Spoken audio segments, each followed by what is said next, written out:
जब जब होय धर्म की हानि, बाढ़े अधम असुर अभिमानी, तब तब प्रभुधर विविध शरीरा, हरहि दयानिधि सज्जन पीरा। आपने पुस्तकों में पढ़ा होगा, सुना होगा कथाओं में, या फिर धार्मिक धारावाहिकों में देखा होगा कि जब जब ऋषि मुनि कोई धार्मिक आयोजन करते थे, यज्ञ हवन का कार्य करते थे, तो आसुरी शक्तियों के द्वारा, राक्षसों के द्वारा अन्य प्रकार से उसमें विघ्न डालने का काम किया जाता था। तो आज भी आसुरी शक्तियां हैं और आज भी राक्षसों के द्वारा धार्मिक आयोजनों में व्यवधान किया जाता आ रहा है। उस समय जो प्रक्रिया प्रभु अपनाते थे, ईश्वर अपनाते थे, देवताओं के द्वारा जो उपक्रम किया जाता था, वही उपक्रम आज भी किया जाना चाहिए, जिससे इन आसुरी शक्तियों के ऊपर रोक लगे। हिंदू समाज ऐसा समाज है जो अपने स्वयं के लिए कामना नहीं करता। हम ये मंत्र नहीं पढ़ते कि हिंदू भवन्तु सुखिनः, हिंदू सन्तु निरामया।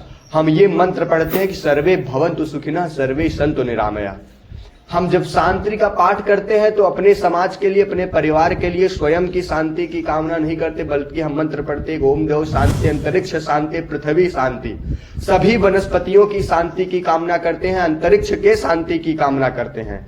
वही हिंदू समाज अपने सबसे बड़े आराध्य, शांति के सबसे बड़े प्रवर्तक, मानवता के सबसे बड़े प्रवर्तक, समरसता के पर्याय, करुणा, सौम्यता के सबसे बड़े उदाहरण प्रभु श्री रामचंद्र जी का जन्मोत्सव मनाने के लिए, उसको भव्यतम स्वरूप देने के लिए जब शोभा यात्राओं का आयोजन करता है, तो आज के कलियुगी राक्षसों के द्वारा जैसे पहले यज्ञों में विघ्न डाला जाता था, आज भी उसी प्रकार से इन लोगों के द्वारा कोई न कोई व्यवधान उत्पन्न किया जाता था। पहले के राक्षस ऋषि मुनियों के यज्ञ कुंडों में मांस, मदिरा, रक्त फेंकते थे। आज के जो राक्षस है वो शोभा यात्राओं पर पत्थर फेंकने का काम करते हैं।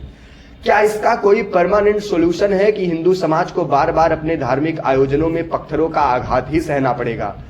सनातन संस्कृति से इस देश की पहचान है, और आज सनातनियों की सुरक्षा की सबसे बड़ी चिंता समाज और सरकार दोनों को सता रही है।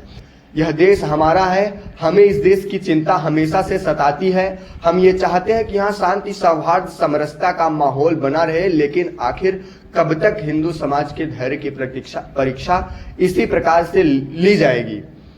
आज शांति के साथ रहना है तो शक्ति का प्रदर्शन अति आवश्यक है।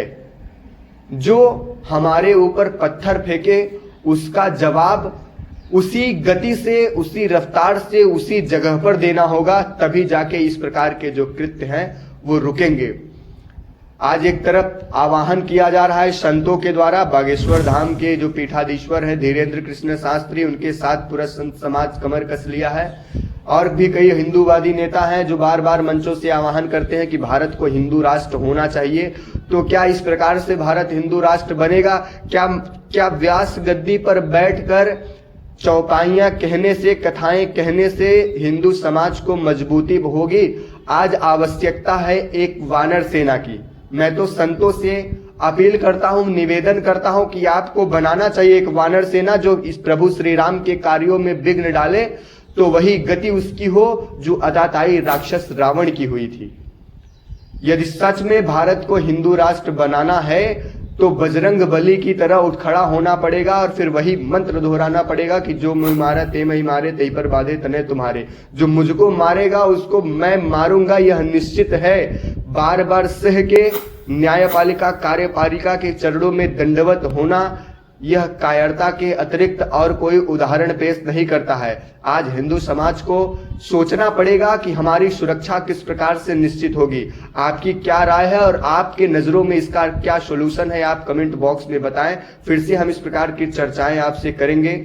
जय हिंद, जय मां भारती, जय श्री राम।